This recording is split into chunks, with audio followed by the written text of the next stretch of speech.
Hello বন্ধুরা, আজকে আমরা আলোচনা করব অ্যাডোবি ফটোশপ সিসির জুম টুল নিয়ে। তো একটা ছবি মূলত জুম করা এবং জুম আউট করা অনেক প্রয়োজন পড়ে একটা ছবির কাজ করার ক্ষেত্রে।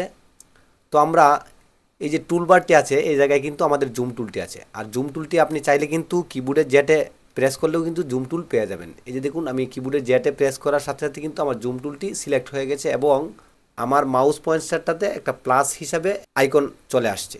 আমি যদি আমার ছবিটাতে এভাবে ক্লিক করি, ক্লিক করার পর দেখুন এটা কিন্তু বড় হচ্ছে। এখন যদি আমি জুম আউট করতে চাই সেই ক্ষেত্রে কিন্তু আমি এই জায়গা থেকে কিন্তু আর কোনো টুলস নেই। তো আমি কিভাবে করব?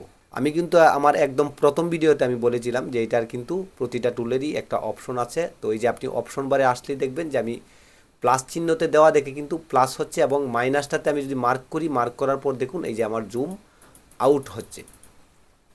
এবং এটাকে আরেকভাবে আপনি জুম ইন জুম আউট করতে পারেন কন্ট্রোলে চাপ রেখে কিবোর্ডে, তারপর যদি প্লাসে দেন বড় হবে এবং মাইনাসে দিলে ছোটো হবে। তারপর আপনারা দুইটা বিষয় বুঝলেন যে কিভাবে জুম ইন জুম আউট করা যায় কিবোর্ড দিয়ে, কন্ট্রোল প্লাস এবং কন্ট্রোল মাইনাস, এবং টুলবার দিয়ে হচ্ছে এই জায়গাতে সিলেক্ট করার পর আপনি এই জায়গাতে যদি প্লাস মাইনাস করে দেন তো প্লাস করলে বড় হবে এবং মাইনাস করলে ছোটো হবে। তারপর এই যে জুম ইন জুম আউটটা কিবোর্ড এবং মাউস দুইটার সমন্বয়ে কিন্তু আপনি আরেকভাবে করতে পারেন। কিবোর্ডে অল্টা প্রেস করে তারপর যদি আপনি মাউসের মাঝের গুলকুটিটাতে ঘুরান দিলেই কিন্তু আপনার এটা এইভাবে ছোটো বড়ো করতে পারবেন।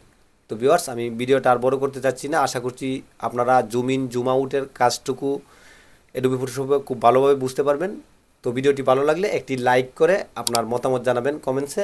আর যদি আপনি আমাদের চ্যানেলে নতুন হয়ে থাকেন তো অবশ্যই চ্যানেলটি সাবস্ক্রাইব করে পাশে থাকা বেল বাটনটি চেপে দেবেন। ধন্যবাদ ভিউয়ার্স।